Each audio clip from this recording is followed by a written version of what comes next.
Good afternoon to all.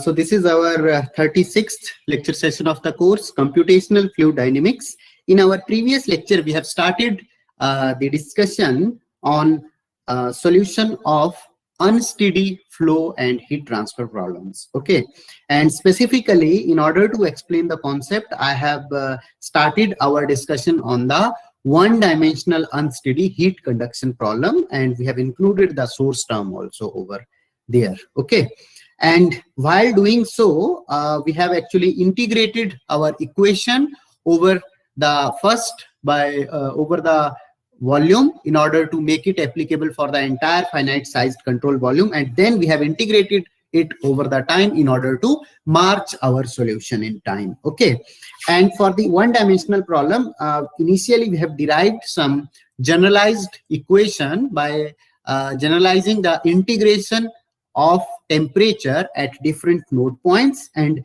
then we have seen that if our parameter actually, which is considered in generalizing our equation, if we substitute its value equal to 0, then we are getting our discretization scheme as nothing but explicit scheme, and we found that that particular explicit scheme is actually conditionally stable. So we are having some limiting value of time step, and that limiting value I have just obtained in the previous lecture. So we have obtained that delta T has to be less than rho times C into delta X square divided by 2K, where K is thermal conductivity, delta X is mass size, rho is density, and C is specific heat of the medium, which we are considering for computational solution. Okay.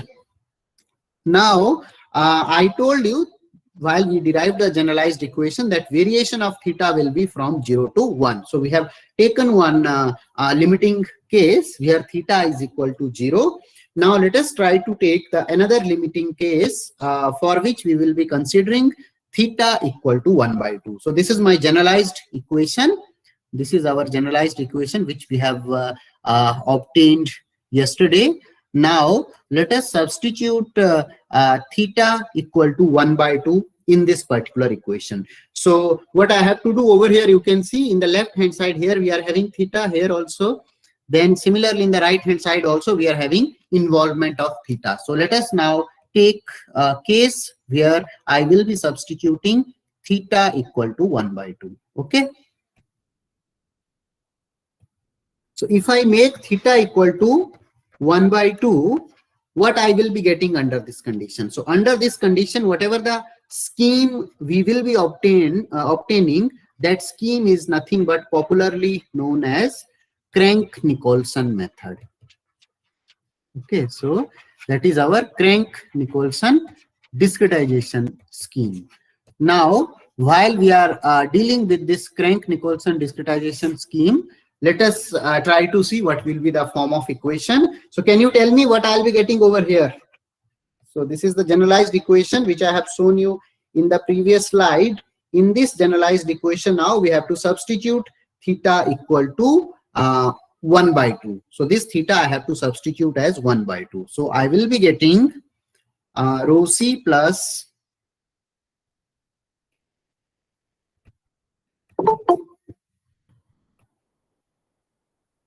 I will be getting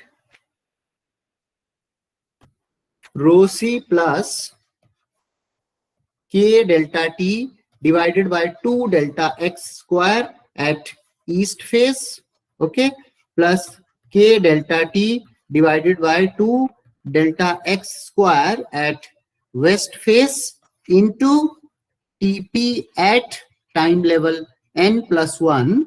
That will be equal to nothing but, can you tell me what I'll be having in the right hand side?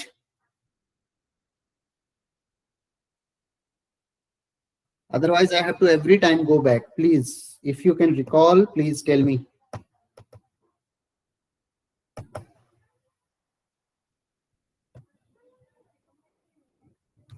So then I will be getting in the right hand side K delta T by delta X square, and this theta will be becoming 1 by 2, and 1 minus 1 by 2, it will also become 1 by 2 only. Okay, so let us substitute all these values and let us try to get our final form. Please remember and tell me what I will be getting on the right hand side.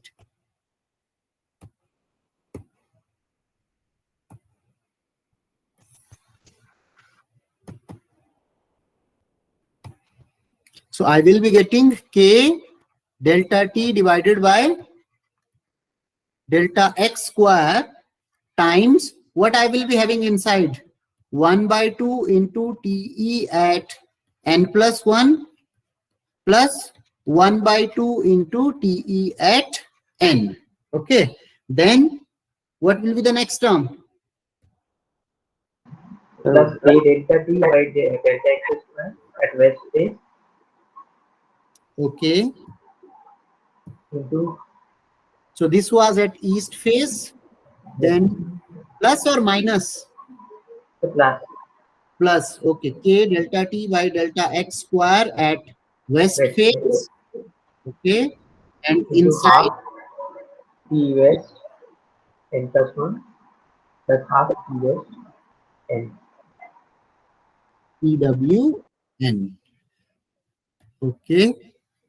Then I am having one plus Rho C minus rho C minus K delta T by 2 delta X square at each phase okay minus K delta T divided by delta X square and by divided by 2 delta X square at west phase into TPN. into TPN. Okay, so this is the final equation which I will be getting once I substitute theta equal to 1 Plus by. there is a source term. Okay, some source term is also there. So source term will be S bar into Delta T. delta T. Okay, yeah. So this is our now the equation which we have obtained once we substituted theta equal to 1 by 2. Okay, so this is nothing but our Crank-Nicolson scheme. Why? Because you can see that we are trying to estimate the value of temperature at node point P and at time level n plus 1, and this is becoming function of the neighboring nodes value, so TE and TW at point n plus 1 as well as at point n. So obviously all the values which we are considering at time level n, these will be known to us. So the only unknowns we will be having over here, the parameters which are obtained at time level n plus 1. So you can consider that we are having this as a single equation for node number P, and we are having three unknowns TP, TE and TW at time level n plus 1. So because over here we cannot directly obtain the solution, so we have to write this type of equation for each and every node within the computational domain, and finally we have to form a linear system of equations, and that linear system of equation we have to jointly solve in an implicit way to find out the solution. So that's why this Crank-Nicolson scheme is also some implicit scheme. Okay, and moreover here, because we consider the parameters on the right hand side as average representative, so you can see this half can come common. It will be half of TE at n plus 1 plus TE at n. So it means at two different time levels, whatever values we are getting at any node point, we are taking its average representative. So we are increasing the participation of nodes in the time direction. So if we are increasing the participation of node in time direction, then accuracy in the time direction, order of accuracy in the time direction will be actually improving. So that's why this particular Crank-Nicolson scheme is nothing but second order accurate in time. Okay, so along the time direction, this scheme is nothing but second order accurate. Okay, so this is one specific feature of this Crank-Nicolson scheme. However, if we see in terms of the stability, so as for stability and boundness, we have to ensure that all the coefficients has to be positive. So this entire coefficient is positive. This K delta T by delta X square is positive. This is also positive. But over here, if you see this particular coefficient will be positive under certain conditions only. It will not be always positive. Okay. So what will be the condition? So this entire coefficient has to be greater than 0. So let us consider that rho c minus k delta t divided by 2 delta x square. And as we are considering one-dimensional problem, and thermal conductivity as constant, so k delta t by 2 delta x and k delta t by 2 delta x at both faces east and west will be actually same. So I will be multiplying with 2 over here. So 2k delta t by delta x square. This entire has to be greater than 0. So from here I will be getting that delta t is nothing but less than, what I'll be getting? Delta t has to be less than rho c delta x square by k. Okay. So if you see over here, when we considered the complete explicit scheme, my delta t limiting value was nothing but, in order to ensure stability, delta t limiting value was rho c delta x square divided by 2k. So it means in the other side, when with Crank-Nicolson scheme, we have obtained the limiting value of delta t to ensure the stability, we are finding in the denominator only k. So it means this condition is more relaxed in comparison to the condition of time limit which we have got in case of explicit scheme. Okay. And in case of explicit scheme, we have to stringently follow the specified condition. However, over here, we can slightly exceed our time step below this limiting value also, because this scheme is actually of implicit nature. Okay. So this is one additional advantage which we will be having over here.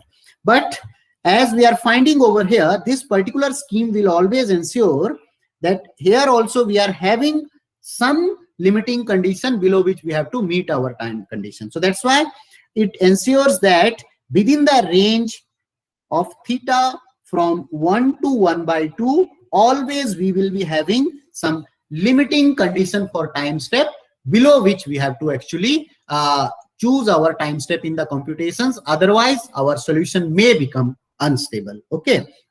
And when we are considering theta as from 1 to 1 by 2, it means in this range of theta, we are giving more weightage to nothing but the previous time step values which are known. However, if we consider theta greater than 1 by 2, in that case, our more weightage will be to the parameters which are being obtained at the new time level. So that's why this scheme will try to extend towards the full implicit method. Okay, so once we are having completely full implicit method, there actually our scheme will be completely stable irrespective of any time step we are using. Okay, so now let us try to see the limiting value of theta equal to 1.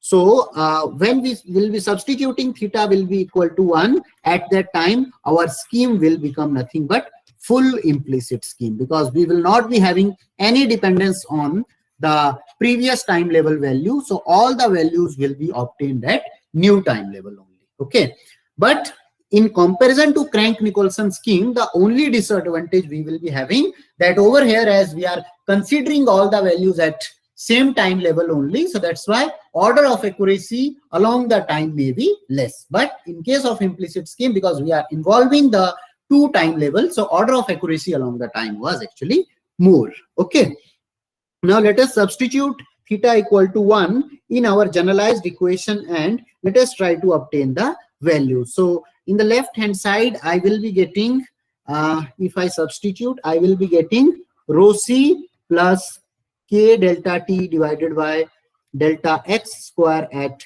east face plus k delta t divided by delta x square at west face. Okay, times tp power n plus 1, and in the right hand side, first let me write k delta t by delta x square at east face, that will be becoming theta times te at n plus 1 minus theta times te at n. So when I will be substituting 1 minus theta, this second term will be becoming 0. So I will be simply getting multiplied with te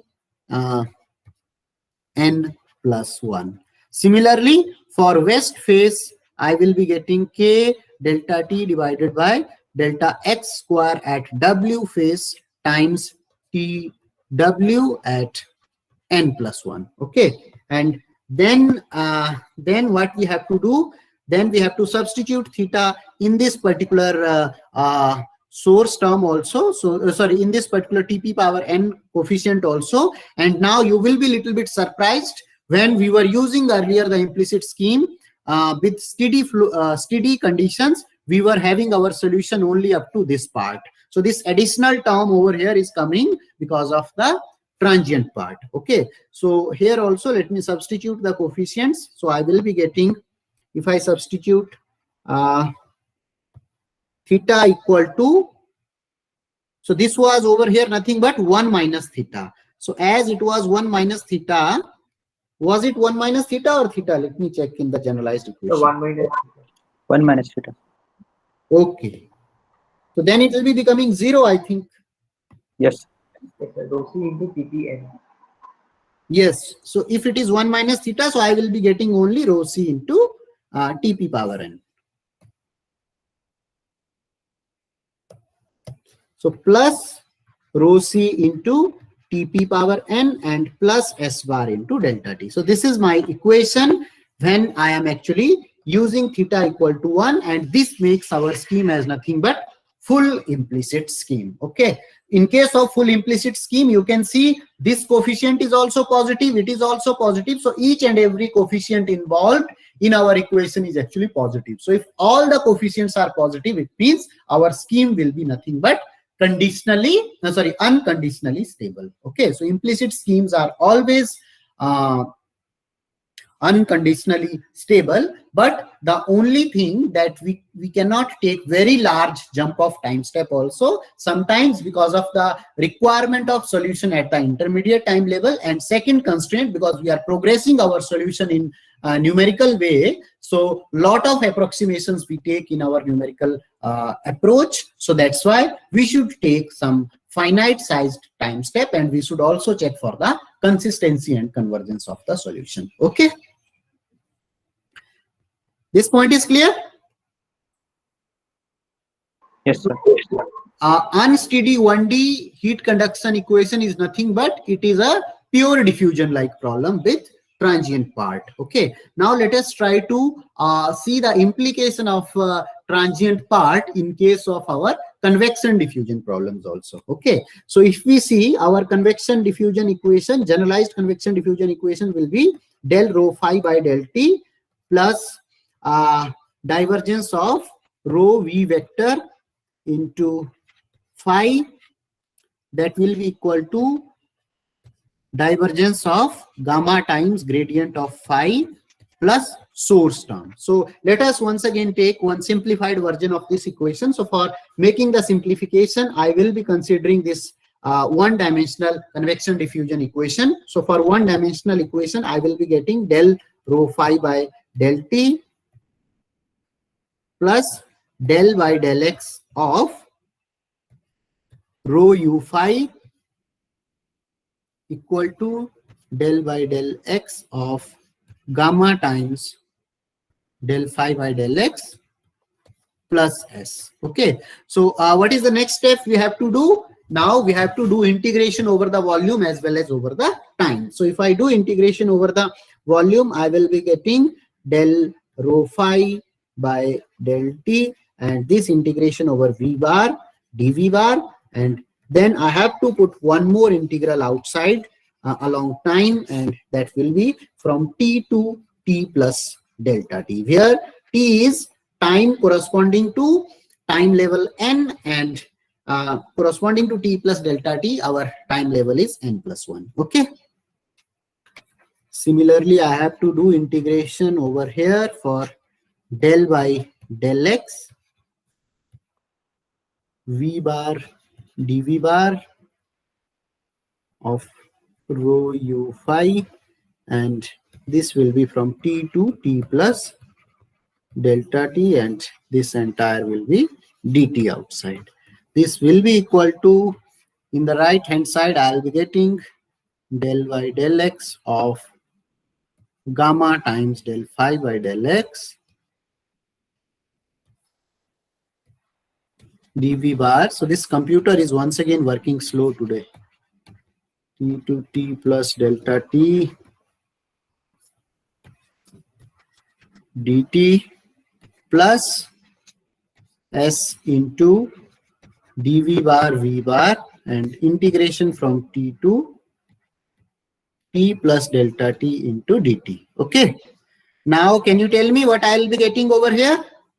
In the left hand side, now I will not go into the details because I have already explained you in the earlier lecture. So today I will try to directly write down the equation.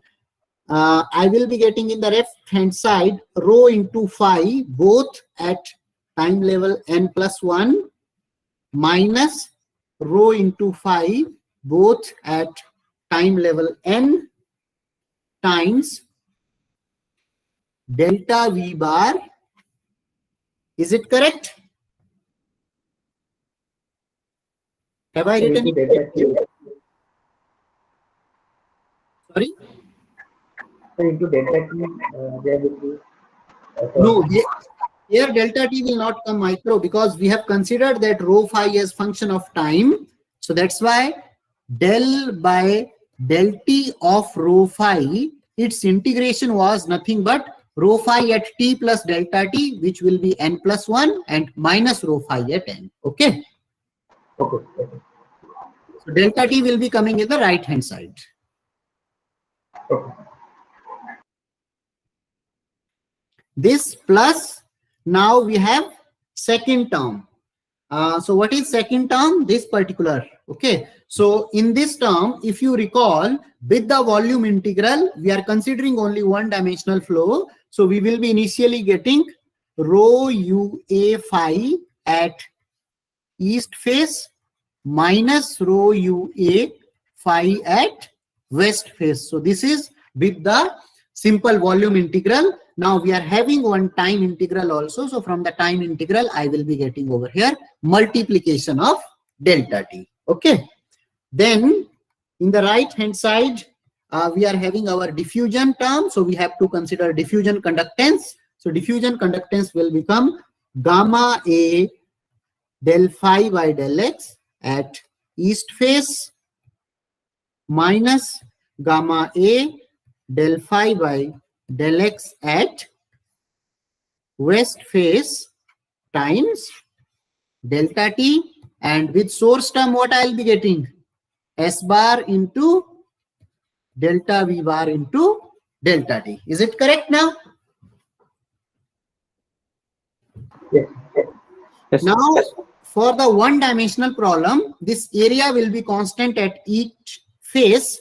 So let us divide throughout by a and delta t, because a and delta t is appearing in each and every part. So let us throughout divide by a and delta t. So if I divide, it will be becoming rho phi at n plus 1 minus rho phi at n divided by delta t, and delta v bar by a will become nothing but delta x. Okay.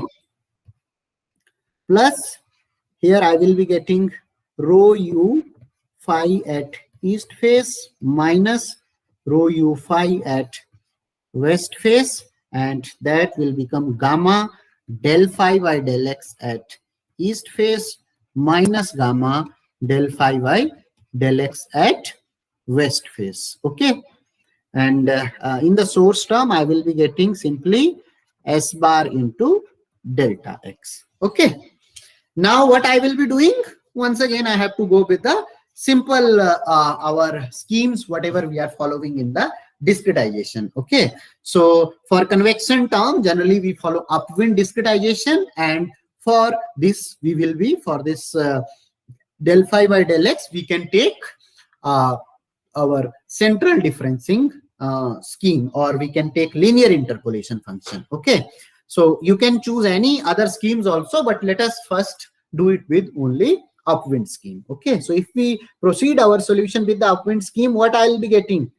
Rho phi left hand side, I will be getting rho phi n plus 1 minus rho phi n divided by delta t, and Here in the numerator, it will be delta x. And let us consider if I am actually calculating it for node number P. So my phi value and rho value will be applicable for, say, node number P. Okay, so P is the node which is under consideration. So let me write over here this as P. Okay.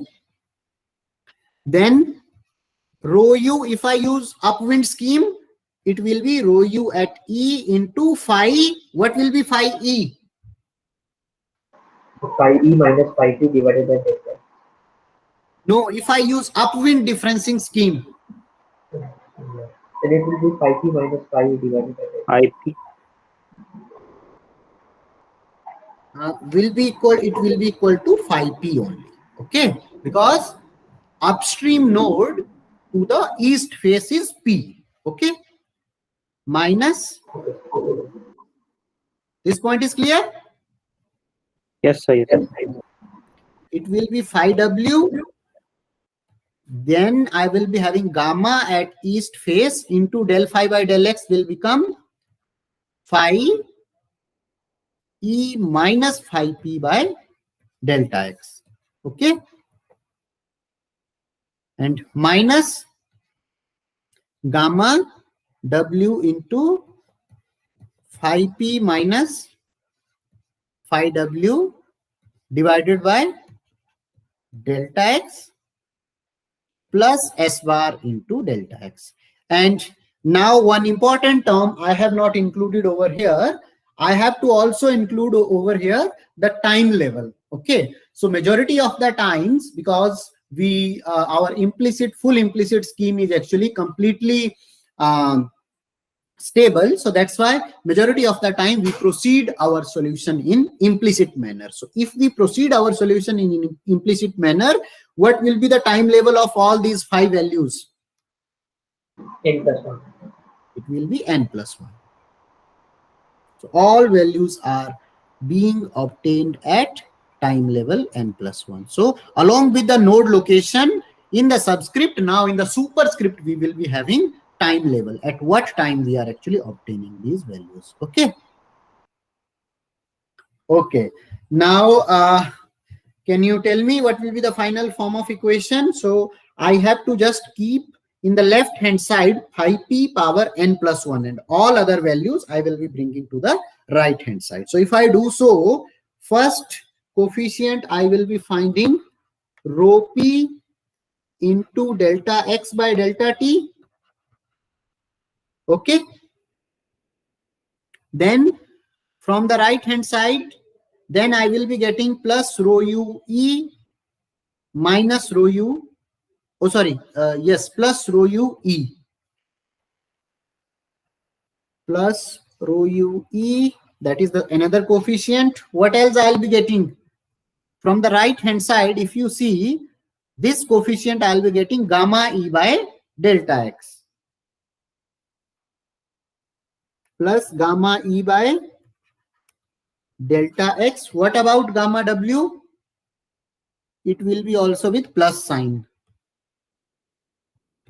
Plus gamma w by delta x. Anything else will I be getting? Okay, this much only. So this into phi p at n plus 1, and in the right hand side, what I'll be having? In the right hand side, I'll be having rho u at w plus gamma w by delta x into phi w n plus 1 plus gamma e by delta x into phi e n plus 1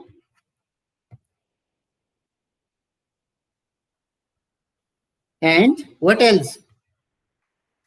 Plus s bar into delta x, and plus this term will be also going into the right hand side. So that is the additional term which is coming because of the transient part. So it will be rho p into delta x by t plus rho p into delta x by delta t, and it will be phi p power n. Okay, and once again, because phi p is known from the previous time level, so that's why this value will be known and added to our source term. Okay, and this additional source term is actually coming because of the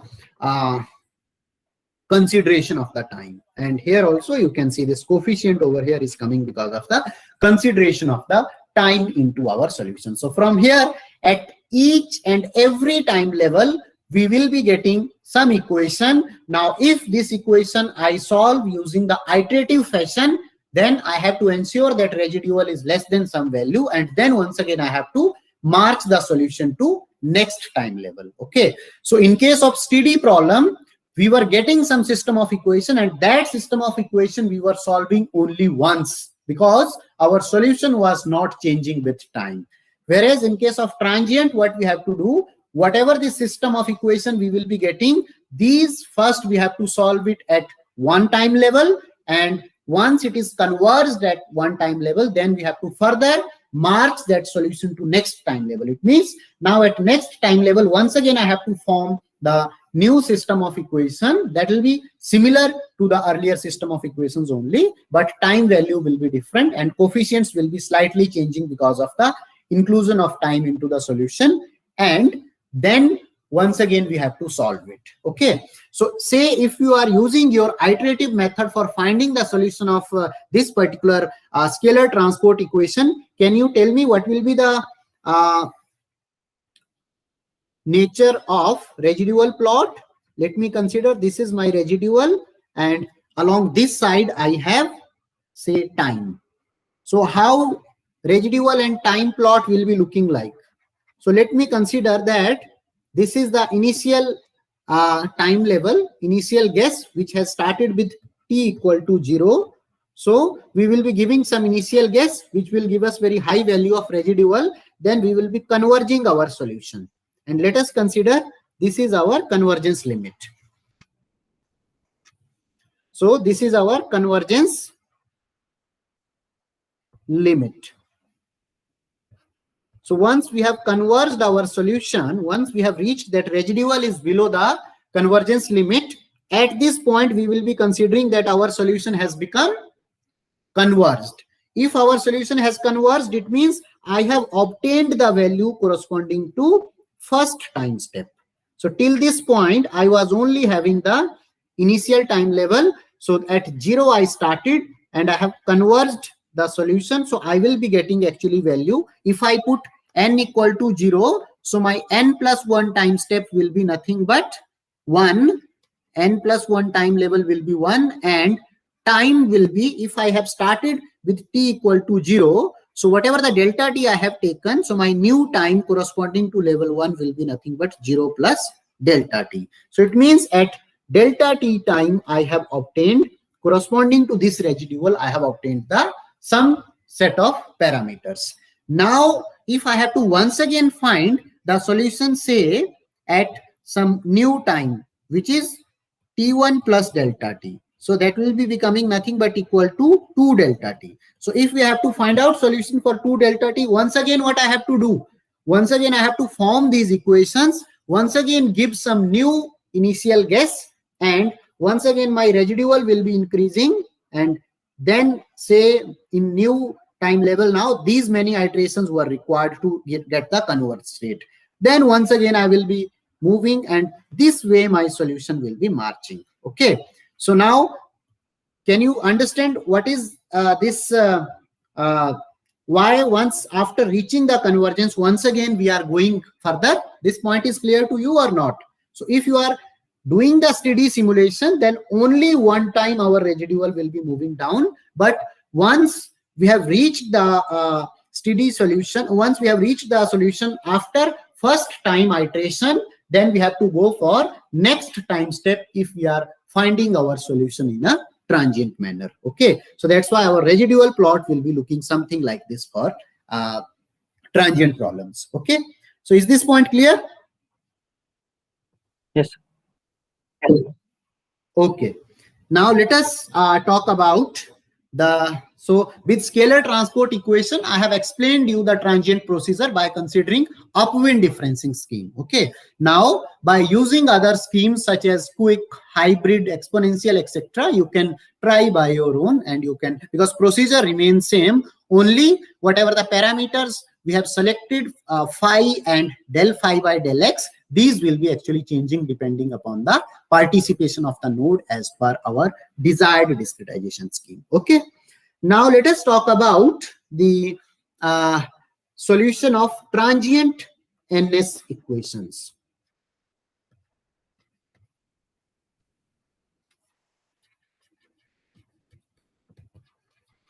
So what will be happening if we are having Navier-Stokes equations? If you talk about continuity, in case of Navier-Stokes, we solve continuity and momentum equations. And if we are having temperature or energy also involved, then we will be solving one more additional equation. Okay. So in case of transient, say if we talk about continuity, continuity will become del rho by del T plus del rho U by del X plus del by del Y rho V plus del by del Z rho W. Okay. Similarly, if you use momentum equation, in X momentum, we will be getting additional term as del rho U by del T. In Y momentum, we will be getting del rho V by del T. And in Z momentum, we will be getting del rho W by del T. So you can see this rho by W is nothing, these UVW are nothing but equivalent to phi, which I have shown in case of scalar transport equation. Okay, so by using the similar formulation, you can actually discretize the these momentum equations. Now let me only explain the discretization of continuity equation over here.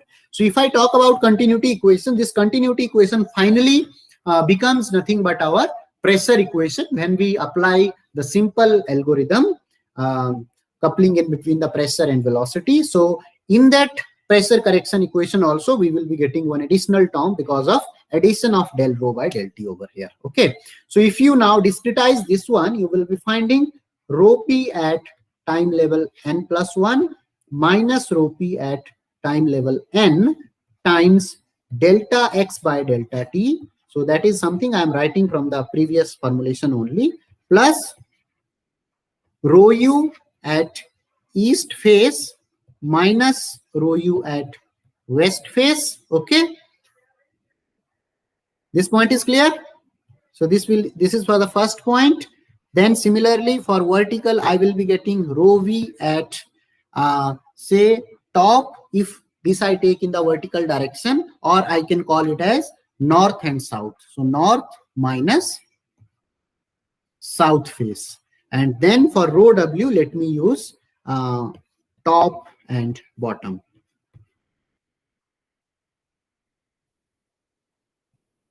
And now while you will be substituting the values for these different UV, there actually, then you will be getting some detailed equation, but in that detailed equation, you have to consider this portion as some additional term. Okay. So now I will not derive all these equations once again, because this is kind of a redundant operation. Only one extra term will be coming. So if you do by your own, you will be getting all these formulations. Okay. So over here, with the help of slides, I will just explain that how our different algorithms, what extra things we have to do while we are considering our transient Navier-Stokes solution. Okay, so I'll explain with the help of slides. So let me explain you first about transient simple, and then we will be talking about transient Piso algorithm. Okay. So in case of transient simple algorithm, as I told you that from the continuity equation, we will be having one additional term, rho P naught minus rho P into del V by del T. Okay.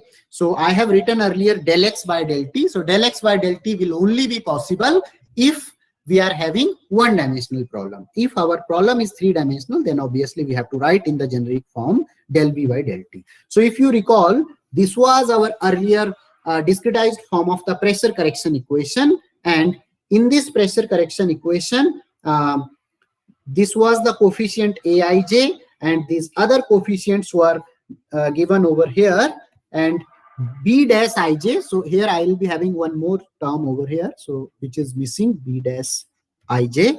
So this B dash ij, earlier it used to be, once we substitute the approximation, earlier it used to be nothing but this much only. So now we will be having one more additional term into our source term. Okay, and like this I have only shown for the pressure correction equation. Like this, one additional source term will be coming into your momentum equations also. Okay, once we have included this additional source term, after that how our algorithm will be working to proceed the transient solution, that let us try to see. So first, when we start, first we initialize the value. So when we initialize means we specify some values at we provide some initial guess. Okay, now earlier with the initial guess directly we were going from here to here, then we were going through this simple step. But now what we have to do, because we have to proceed solution in transient fashion, so we have to also set some time step value delta t. Okay, so this delta t time step value, I can set it as fixed also, I can set it as variable. So how this fixed and variable time steps are incorporated in softwares, that we will be seeing later in our subsequent lectures. Okay, but you can recall that once we have given the initial guess, after that we have to set the time step. Okay, once we have set the time step, then whatever the initial time step we are having, at that we will be designating our values with superscript of 0. So that is our 0th time step when t equal to 0. Okay, and after substituting this initial guess for that starting point, then we will be actually performing our simple loop over here. So here we will be having some loop. So that loop will be nothing but our loop of the simple algorithm, which will be moving in some iterative fashion and checking convergence. Over here actually it will be checking first convergence, and then once again will be repeating unless or until we are getting the converged solution. Then till this point we have got nothing but our converged solution, but this converged solution is corresponding to our time which is specified over here.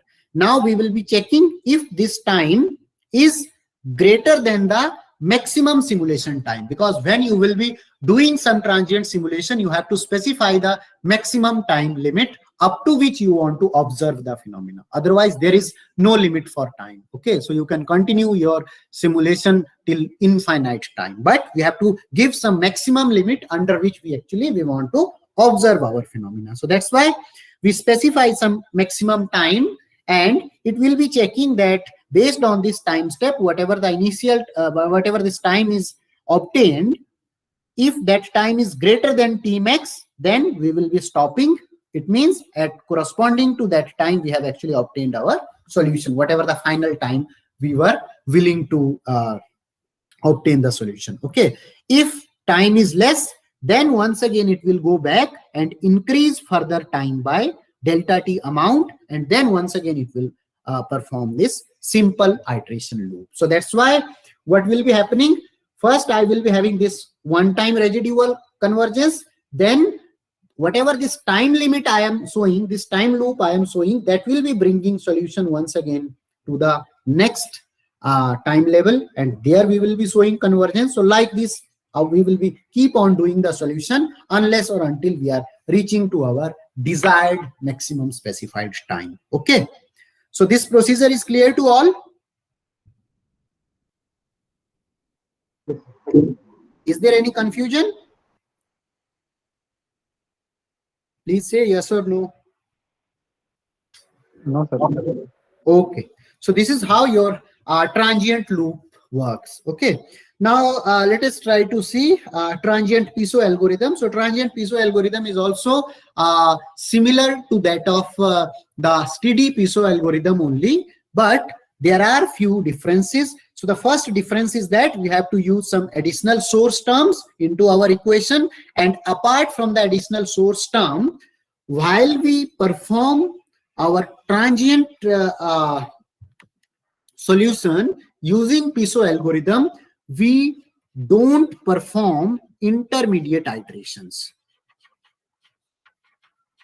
So we don't perform intermediate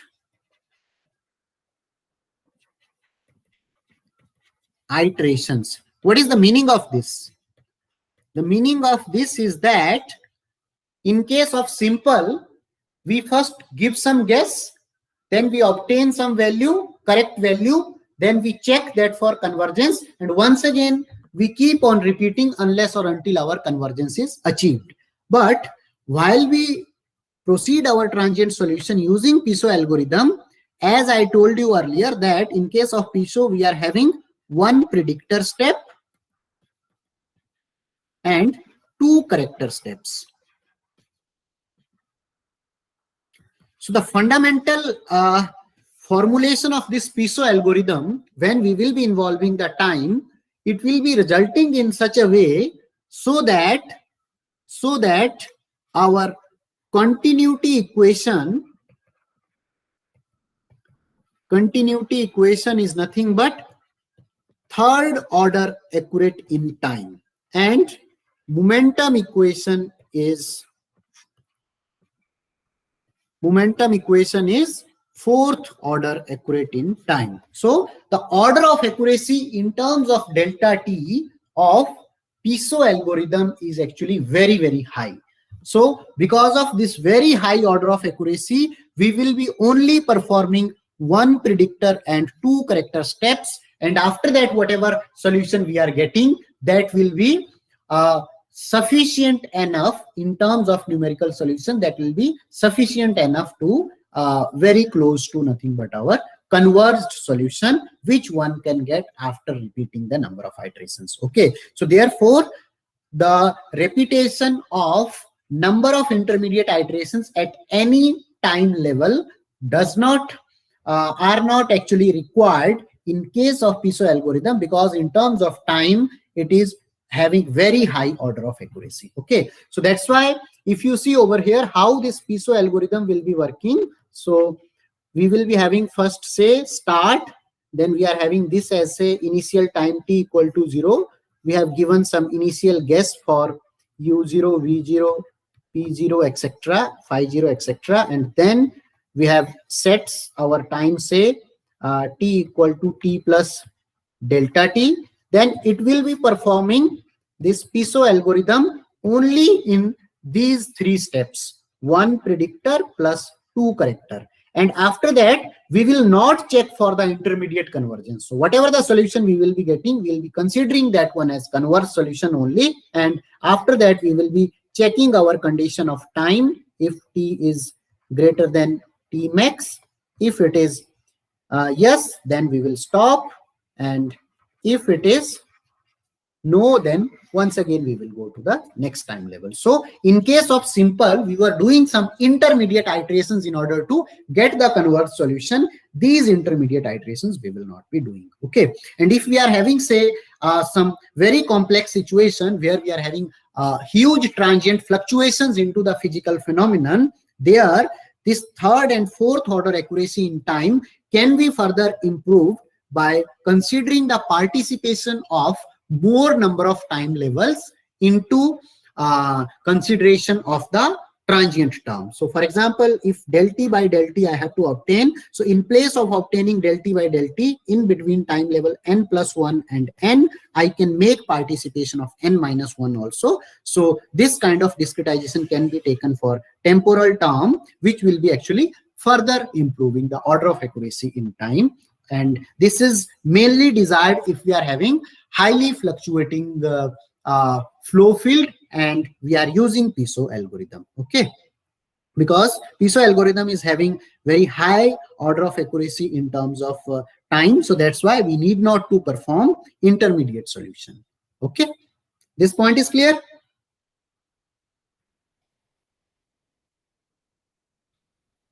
Is there any confusion about the Piso algorithm, how it works for transient problem, or is it clear? Clear, sir. Okay. Now let us see one final thing. So this is about steady state calculations using pseudo transient approach. So many times earlier also I told you that sometimes instead of using solving the steady state equations, it also becomes easy to solve the equation in transient manner sometimes it is actually less computationally expensive, and because we are mainly interested in steady solutions, so we are not interested in accuracy of the solution even at the intermediate time level. So if we take large delta t, so after number of time steps, finally we will be finding our converged solution. Okay, so how this works, that let me explain. So this particular equation Aij by alpha u, if you recall, is nothing but our x momentum equation, which we derived by using the simple algorithm. And this x momentum equation is actually obtained while we have considered under relaxation factor. Okay, because this alpha u over here is nothing but under relaxation factor for velocity. And this under relaxation factor, while I'll be considering, you can see this gives us one additional term over here, which involved the participation of previous iteration. Okay, now if you write down discretized form of x momentum equation for transient problem. So for transient problem, it will be Aij into rho ij naught. Naught means I am referring to time level n. Okay, so it will be wherever I am having naught, it is referring to time level n, and all these values which I am trying to calculate, these are corresponding to time level n plus 1. Okay, so here you can see that when I am trying to obtain the values, at time level n plus 1, and I am considering our transient part also involved into my equation, the discretized x momentum equation looks something like this. Okay, so now if you compare this additional term which is coming after Bij over here, so you can say that this term is actually taking the participation from the previous time step, and in your simple approach with under relaxation factor also, this u term was nothing but considering the participation from the previous iteration level. Okay, so these two terms are becoming kind of similar to each other. So this is also introducing some correction into your main equation, and this is also introducing some additional correction into the solution. So that's why what we can do, we can equate these two terms. So once you equate, you will be finding that 1 minus alpha u Aij by alpha u is almost equal to that of rho, let me write it at Nij delta v by delta t. Okay, so whatever the task your under relaxation factor was doing, so under relaxation factor was actually making, so once we substituted this under relaxation factor, it has added some additional terms into our continuity equation also. Okay, so this under relaxation factor was making our overall computations as more expensive. So whatever this was doing, almost similar task is being done by this particular transient x momentum equation, and this is not even expensive because this part over here, when we will be substituting into the pressure equations, this because we are operating in a transient fashion, so ultimately we have to do. Okay, so this is not adding any extra cost into our numerical solution. So that's why many times for the solution of steady state calculations also, we can employ this pseudo transient approach. It means we can consider large delta t over here, and with large delta t we can proceed our solution, which will be taking care of the under relaxation which we performed in our steady simple algorithm, which we included in steady simple algorithm. And once we do our solution for large number of time iterations, we will be finding finally a converged steady state solution. And in between, if we are getting any oscillations, though this additional term will be making our solution oscillation free, but if we are having any intermediate oscillations also, if we are only interested in steady solutions, so we need not to worry about these intermediate oscillations. Okay, so this point is clear how we can employ pseudo transient approach for steady state calculations. Is this point clear? Yes, sir. Clear. Okay. Okay, so with this, I think our this particular topic is now over, which is about the transient solution of different governing equations. Now, from our next lecture onwards, we will have discussion on boundary conditions. Okay.